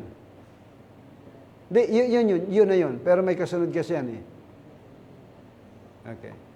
Doon sa loob, merong table of shewbread muna tayo. Table of shewbread. Bakit merong table of shewbread? Merong table yon. Bawat side, left and right side, meron siyang 6. Sa right side, 6 na tinapay. Sa left side, merong 6 na tinapay. nagre-represent ng 12 tribes of Israel. Okay. And then, wag na't mali, nakukuha lang ako lalo. Okay. 12 tribes of Israel. So, yung tinapay na yun, siya naman yung nagiging pagkain. Puntahan mo na lamang dun sa pagtatayo ng temple, rebuilding. So, pagkain nila araw-araw yun. Sa ikapitong araw, papalitan yun. Kaya bago na yung pagkain nila ron. Yan. Yung tinapay na yun, walang iba kundi salita ng Diyos. Kasi papasok ito yung holy place eh. Yung holy place yan. Sige sis, balik mo na lang ulit yun. Yung holy place, iso mo lang yun. Yung holy place, doon sila, papasok ka ron, kakain ka ng tinapay doon. Maglilingkod ka ron 24/7. Ibig sabihin, 24 hours silang naglilingkod doon sa loob ng isang linggo. Nandun lang sila. Pakibalikan mo na yung kanina, sis. And then, doon sa loob, habang nanduroon sila sa loob, mga kapatid, tingnan natin Pakita natin. Medyo isum mo nga, palakihin mo nga yan, sis. Kaya pang isum? Yan, sige pa, sige. Yun. Yung table of shewbread na yon, sige pa. May tinapay yun ang pagkain nila. So dito, sa loob ng iglesia, ang pagkain mo, walang iba kundi ang salita ng Diyos. Ito yung holy place. Dito kakakain ang salita ng Panginoon. Nandyan ang table of shewbread. Mga kapatid, ito yung table of shewbread, kumakain ka ng salita ng Panginoon. And then, bakit merong candlestick? Yan yung nagsisilbing liwanag doon sa loob. Ang candlestick, walang iba kundi salita ng Diyos. Ngayon, tuloy-tuloy ang pagliwanag niya, nauubusan din ng langis. Kaya ang trabaho ng mga Levites, nilalagyan siya ng langis para tuloy-tuloy ang liwanag niya. Bakit sa loob ay merong altar of incense? Dahil mabaho doon sa labas, pagpasok, mabaho sa labas, pumapasok ang amoy sa loob, yung Levites kukuha ng insenso doon sa altar of incense, may incense yun. Susindihan niya yun. Doon siya kukuha ng apoy dito sa labas. Sisindihan niya. Para pagpasok doon sa loob, magiging mabango na yung loob. Yung amoy ng nasa labas, hindi napapasok. Kaya dito, pagpasok natin dito sa church, mga kapatid, masangsang ang amoy natin. Masangsang sa Panginoon. Pero sa oras na kayo ay umawit, nagpupuri na kayo sa Panginoon, nagbabago na yung amoy, nagbabago na yung atmosphere ng Panginoon, ng gawain ng Panginoon. Kaya dapat umaawit kayo, nagpupuri kayo. Yan ang sabi ng aklat ng Salmo. Thanksgiving, gate of praise. I will enter the gates with thanksgiving and praising to the Lord. Di ba may awit yan? Kantahin mo nga, Jelay. I will enter the gates with thanksgiving. Inaawit yan eh. Yan ang sabi ng aklat ni Salmo, di ba? So pagpasok natin, dapat umaawit tayo sa Panginoon. Huwag yung nakaganyan lang kayo. Pumapalak pa kayo, umawit kayo. Doon nagbabago. Doon ang ating kalagayan sa harapan ng Panginoon, buhat sa pagiging masangsang, nagiging mabangong amoy tayo sa harapan ng Panginoon. Yung mga panalangin natin, mga kapatid. Kaya, yung kalagayan na yan ang kalagayan din sa panahon ni Ahasuero, ni Esther, ni Hadasa, mga kapatid. Kaya nga, tayo, ano ang nangyari rito? After nang sila, ano ang nangyari sa kanila? Yung kasaysayan nito, saka natin i-detail. Alam mo yung nangyaring kasaysayan nito? Bago nangyari yan na humarap sa bahay ng hari, merong threat na nangyari sa kanila. Dahil kay Haman the Wicked, gusto silang ubusin. At maging si Esther, gusto rin siyang ubusin. Makakasama siya sa papatayin dito, mga kapatid. Kaya tayo man, bago tayo humarap sa isang espiritual na kasalan sa langit, ano ang gagawin ng kaaway? Daraan tayo sa tinatawag na great squeeze. Pipigain ka ng gusto. Susubukan ng kaaway, ubusin tayo. Sa tuwing dumarating ang ating Panginoon, merong nagaganap na pag-persecute sa atin. Tuwing darating ang paglaya ng mga anak ng Diyos, merong persecution na nagaganap. In the time of Moses, ano ang nangyari in the time of Moses? Puntahan niyo sa Exodus chapter 4 kung tama ako. Ano ang nangyari riyan, mga kapatid, sa Exodus chapter 4?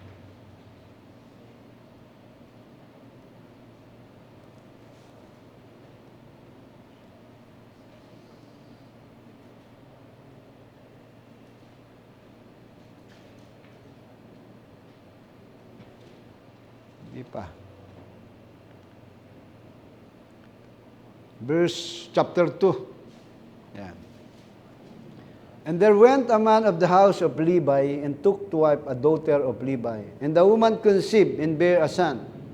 And when he saw him that was a goodly child, she hid him 3 months. Magandang bata si Moises. Nang siya ipinanganak, itinago siyang 3 buwan.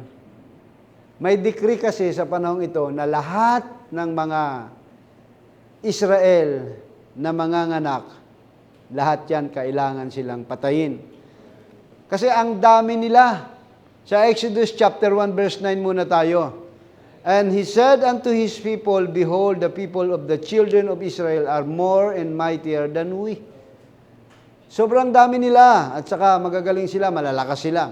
Come on, let us deal wisely with them, lest they multiply. And it came to pass that when there falleth one in any war, there join also our enemies in fight against us, and so get them out of the land.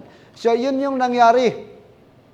Sabi niya, baka mamaya mag-rebelde ang mga yan sa atin at kumampi pa yan sa kaaway. Ngayon, siguro pahirapan natin yung mga yan. Sabi niyan. Pero habang sila'y dinadalamhati, but the more they afflicted them, the more they multiplied in grow, and they were grieved because of the children of Israel. Yung Israel, habang sila'y dinadalamhati, lalong kumakapal. Tayo bilang spiritual na Israel, habang tayo ay ina-afflict ng sanlibutan ito, dapat mas lalong kumakapal ka. Mas lalong lumalalim ang ugnayan mo kay Kristo.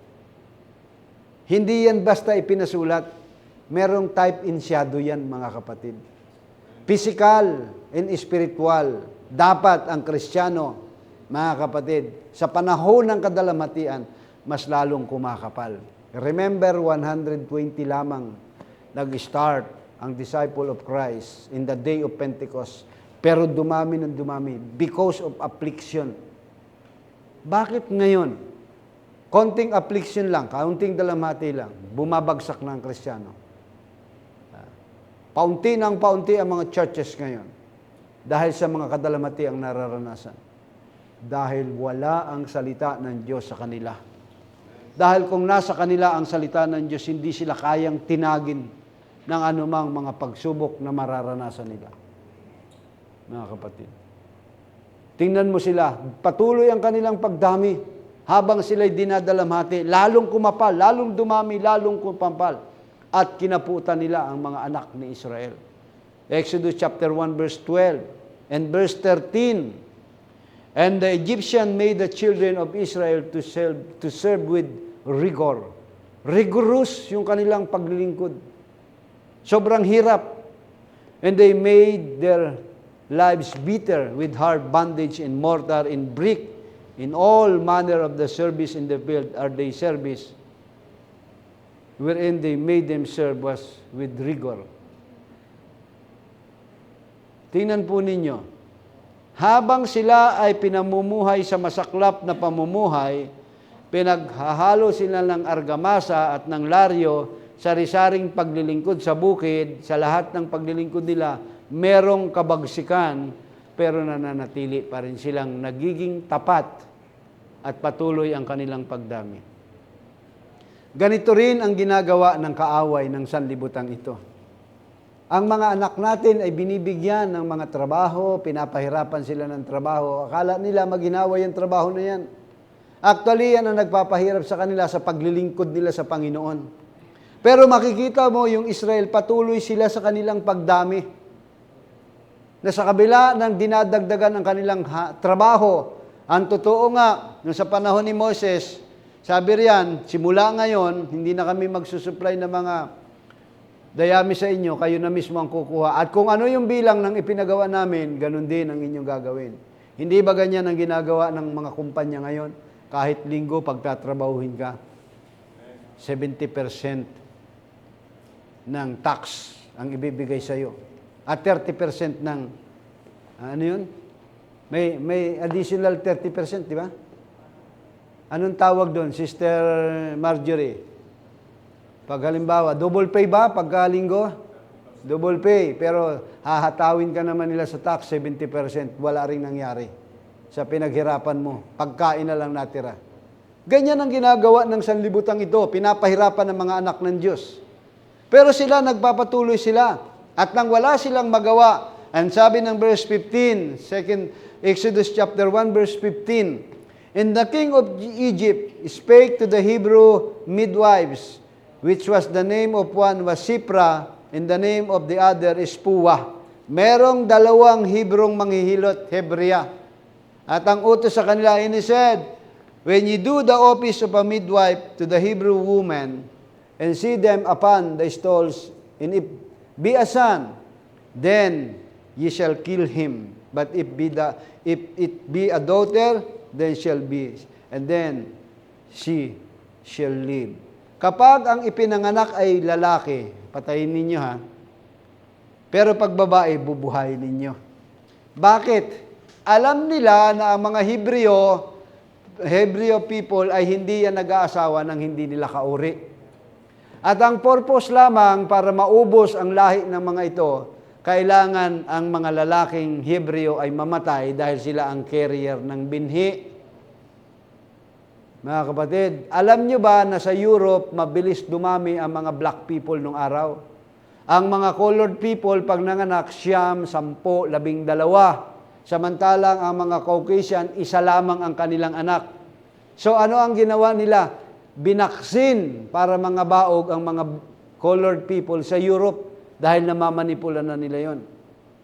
At dahil sobrang bilis ng pagdami ng mga colored people sa buong mundo, gumawa sila ng isang sakit. Walang iba kundi ang AIDS. Alam niyo ba yan? Kung saan nag-umpisa yan?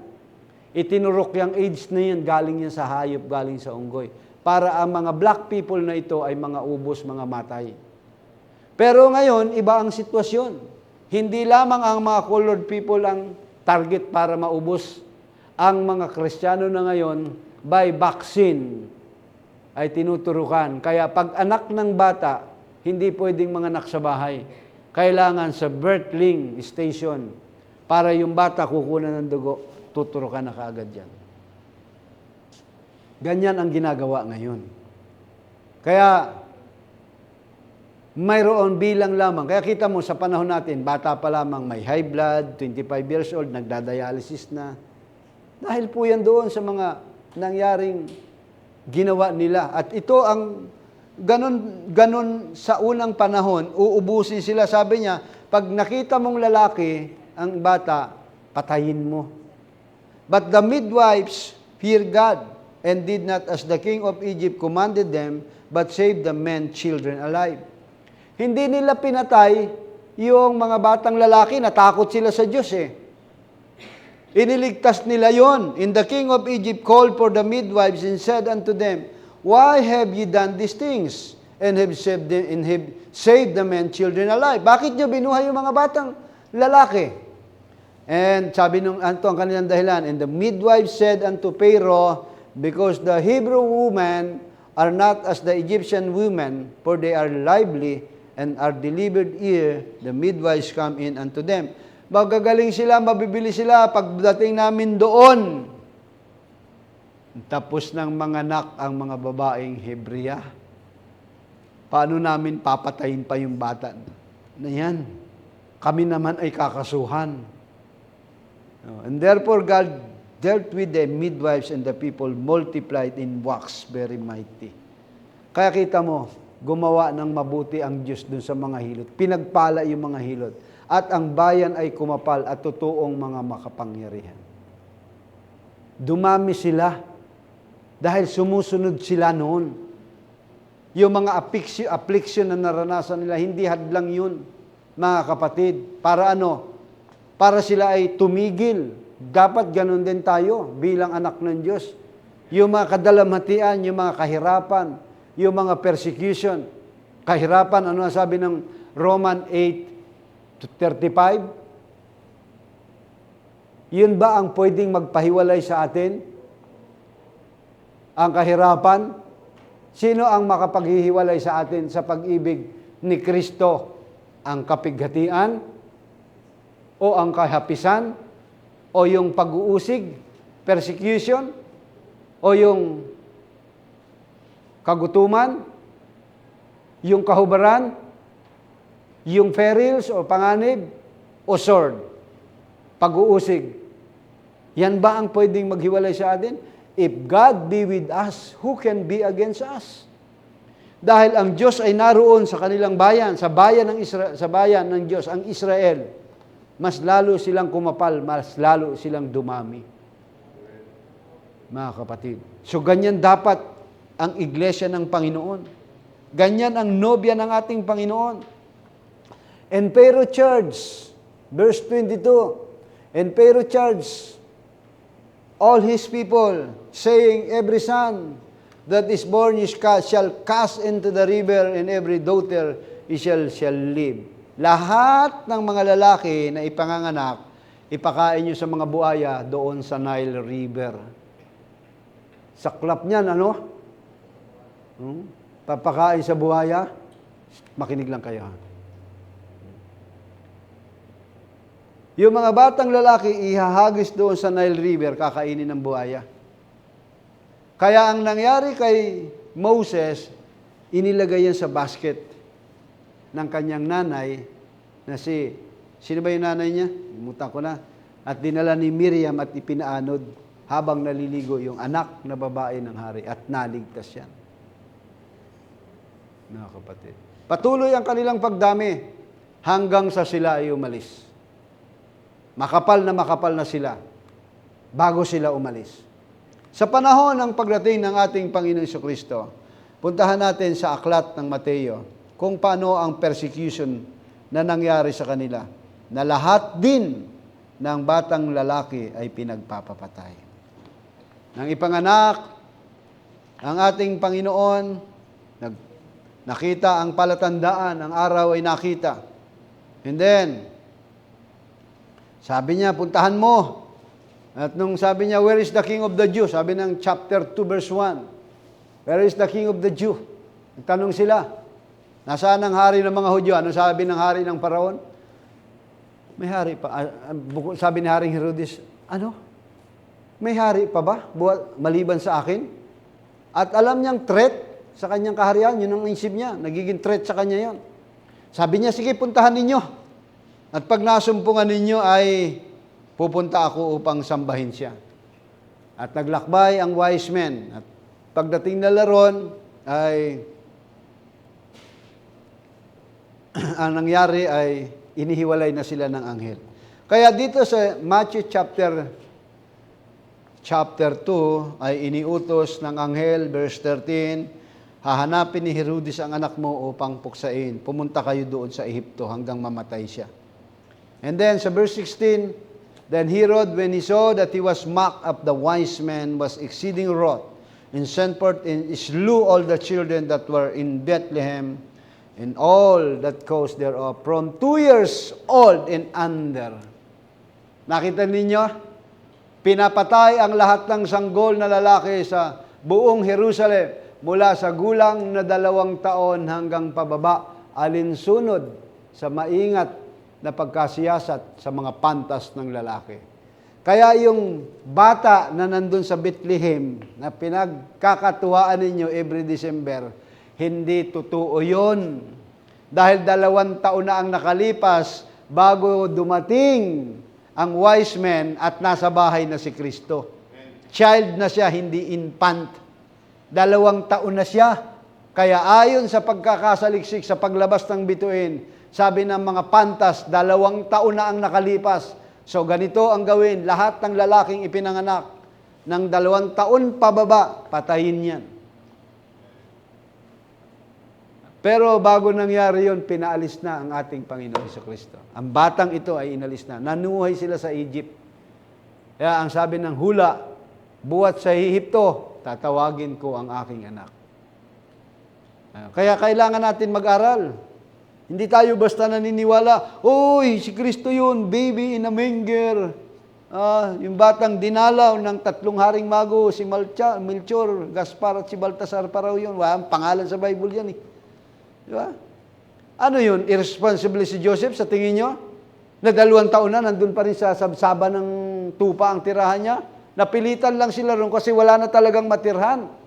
Walang na sapat na matutuluyan, punong-puno na. At hindi tag-ulan, hindi taglamig sa panahon na yon. Magkakaroon ng degree, lahat ng tao magpapalista sa panahon ng taglamig. Mahirapan ang tao sa paglalakad. So, hindi nila pinag-iisip ito. Kaya nung kami nasa baptist, sinabi ko yun sa pastor, bakit ganun? Nagkaroon ba ng decree si Archelaus sa panahon ng taglamig? Bahala siya kung nagkaroon. Hindi ganun. Pwede bang mag-decree ang presidente natin sa ganitong kalagayan? Na hindi maganda ang kalagayan o lahat magpatala kayo, taglamig. Paano makakapaglakbay ang tao niyan? Hindi nagkaroon ng kudita yan. Kaya yung panahon na yun ay summer ng kapanganakan ng ating Panginoong Jesucristo. Mga kapatid, summer yan. Ibig sabihin, nandun yung mga tupa. So, yan po yun.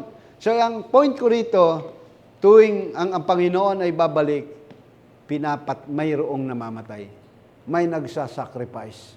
Ang lahat ng mga batang lalaki in the time of Moses, lahat ng batang ipinapanganak na lalaki, ipakain sa buhaya sa Nile River. Ang tataba na ng mga buhaya ron. Si Moses ang nakaligtas. Kaya ang pangalang Moses, ang ibig sabihin, hinango buhat sa tubig. Yan ang pangalang Moses. Mga kapatid. Pagdating ng ating Panginoon Jesucristo, lahat ng mga lalaki, 2 taon pababa, pinapatay. Sa pagbalik ng ating Panginoong Jesucristo, the second coming of Christ, lahat ng panganay na lalaki ay pinapatay. Sino yon? Ang nobya ng ating Panginoong Jesucristo. Tingnan mo, unti-unti, yung mga binaksinan yan, yung mga vaccine, humihina ang immune, di ba? Buti na lang, malakas ang immune system ko eh. Pero yung iba, sa ibang bansa, mangyayari yan, mga kapatid. At sa huling bahagi, tayong lahat, tayo ay first fruit. Yan ang sabi ng Biblia. First fruit tayo. Roman chapter 8. Puntahan mo nga ang verse 28 kung tama ako. Roman 8:22, tayo yon.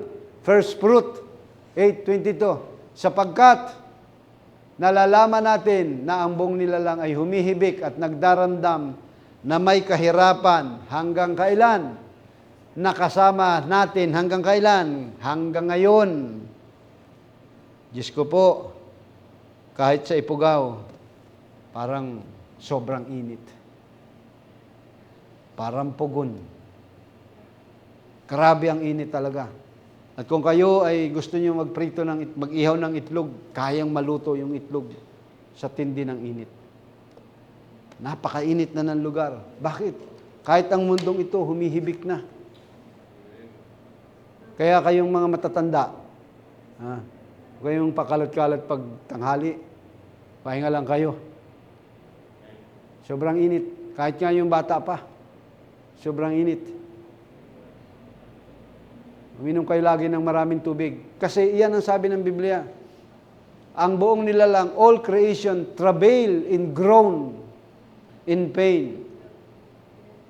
Hindi lamang gayon, kundi pati naman tayo na mayroong first fruit, pangunahing bunga ng Espiritu Santo.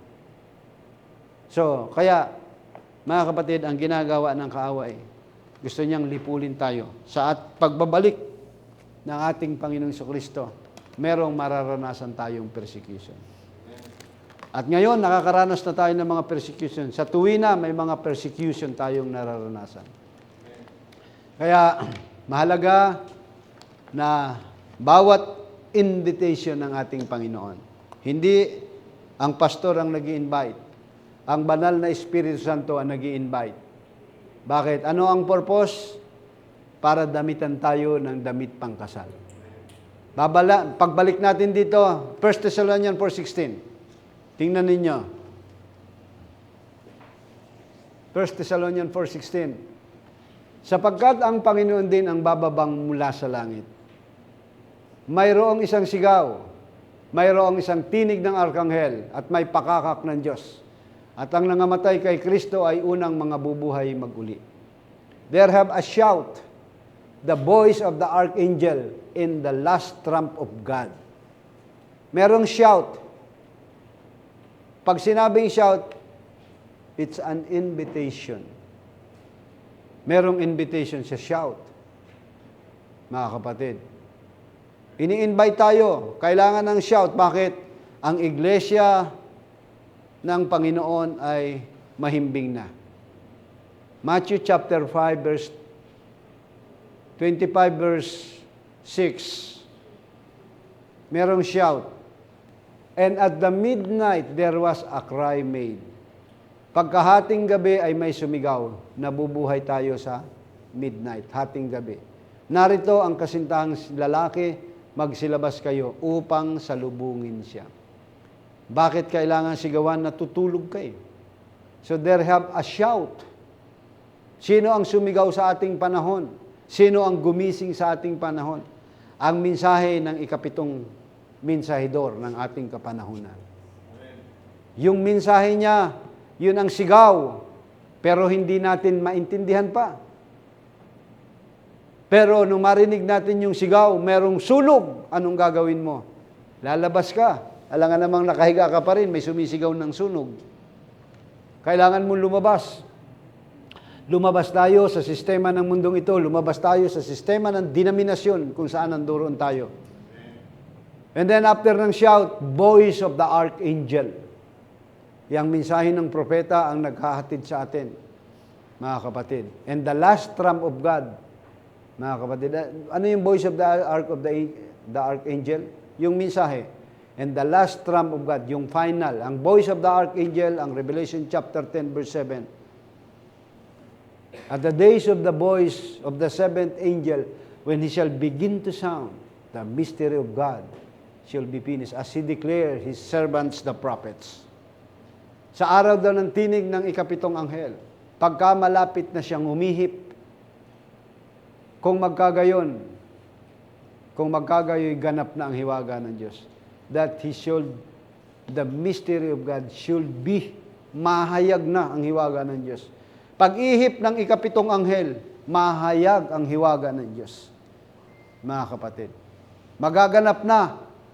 Kaya sa atin, pag-ihip ng seventh angel, ang mga hiwaga ng Diyos, binubuksan na. Kung ang gagawin ko ay ang pagtuturo sa inyo ay hindi hiwaga ng Diyos, marireveal ba sa inyo ang hiwaga ng Diyos? Kailangan ma-reveal ang hiwaga ng Diyos sa inyo. At kung itinuturo ko ang hiwaga ng Diyos, kailangan yung unawain ang hiwaga ng Diyos. Obligasyon ninyo na alamin ang hiwaga ng Diyos. Recognizing your day in its message. Yan ang sabi ng prophet. Kilalanin niyo ang inyong araw at ang mensaheng inyong kinabibilangan. Hindi tayo nabubuhay sa panahon ni Martin Luther na ang mensahe ay justification by faith, sola scriptura, Bible alone. Hindi tayo nabubuhay sa panahon ni John Wesley. Mga kapatid, hindi tayo nabubuhay ng Pentecostal era.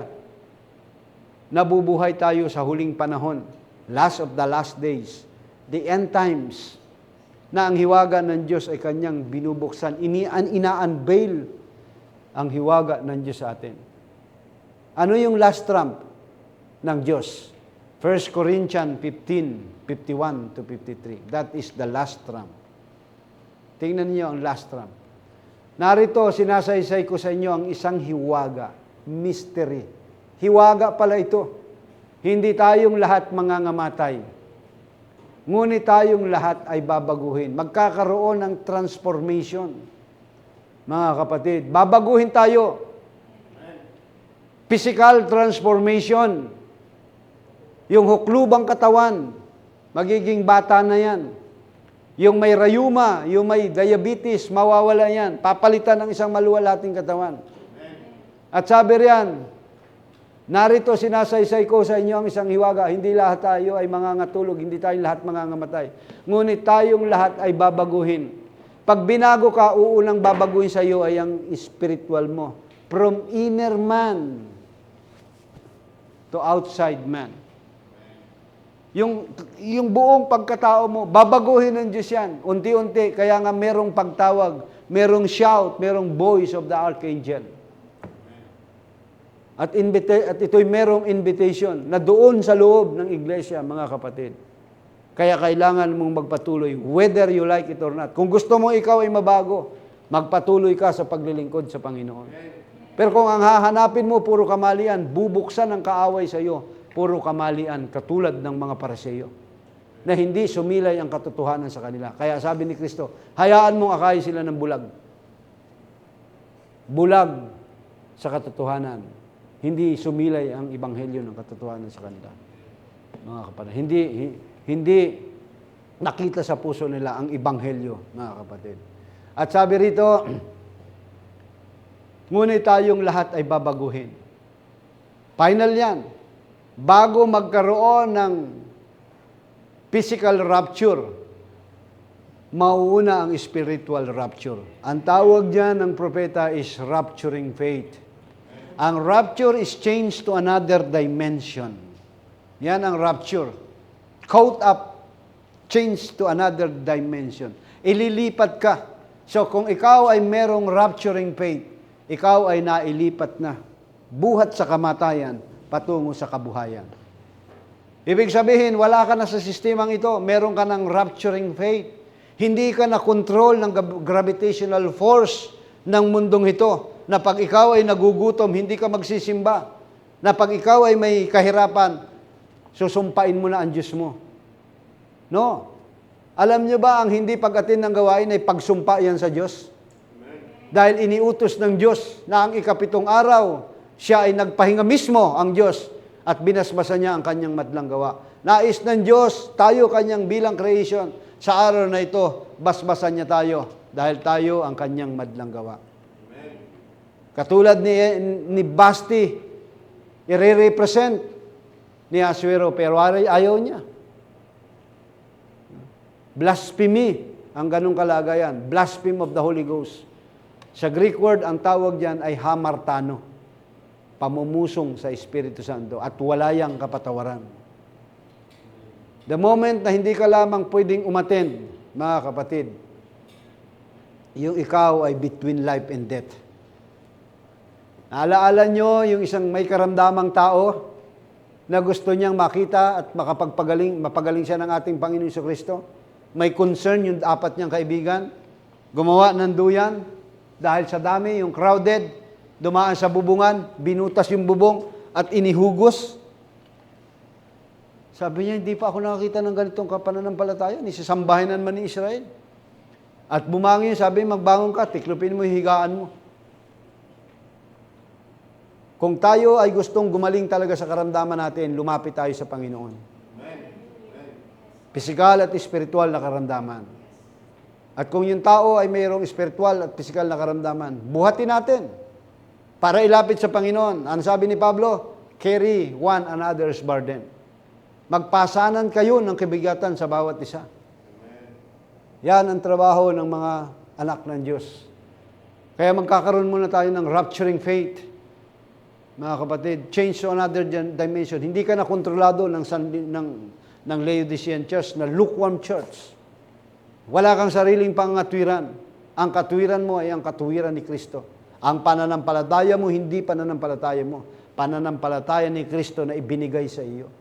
Faith of Christ. Magkaiba yung faith in Christ at magkaiba yung faith of Christ. Ano yung faith of Christ? Kaya mo nang ibigay yung buhay mo para sa iba. Kaya mo nang ibigay yung buhay mo para sa Diyos. Eternal life is living for others. Katulad ng ating Panginoon Jesucristo. Ibinigay niya yung kanyang buhay para matubos lang tayo sa ating kasalanan. Kaya mo na rin ibigay ang buhay mo Katulad ng mga apostol ng ating Panginoon. Ibinigay nila ang kanilang buhay. Hindi nila pinahalagahan ang kanilang buhay. Mga kapatid. Sino ang namatay lang by natural death? Si John the Beloved lang. Pero dumanas siya ng persecution. 24 hours pinakuluan sa kumukulong mantika. Doon siya niluto at nakulong pa sa Isle of Patmos. Rest of the apostles, ang hirap ng kanilang naging karanasan. Si Peter, pabaligtad, ipinako as per his request. Si James, pinugutan ng ulo. Si Pablo, napugutan ng ulo. Lahat sila nakaranas ng matinding kahirapan. Pero ang sabi niya, I fight with a good fight. I finish my course. I lay down my life. At sino man sa inyo, walang babagabag sa akin. Because I bear the name of Christ. Dala ko ang ibanghelyo ng aking Panginoon. Dala kong nakalimbag sa aking katawan ang ibanghelyo ni Kristo. Ako na mismo yung salita ng Diyos. Ako mismo yon, sabi ng apostol na si Pablo. Pagpalain natin ng Diyos sa umagang ito, tayong lahat ay tumayo. Hallelujah! Salamat po sa umagang ito, Panginoon. Salamat sa mensahe na aming narinig na inyong ipinangusap sa pamamagitan ng inyong maliit na lingkod, Panginoon.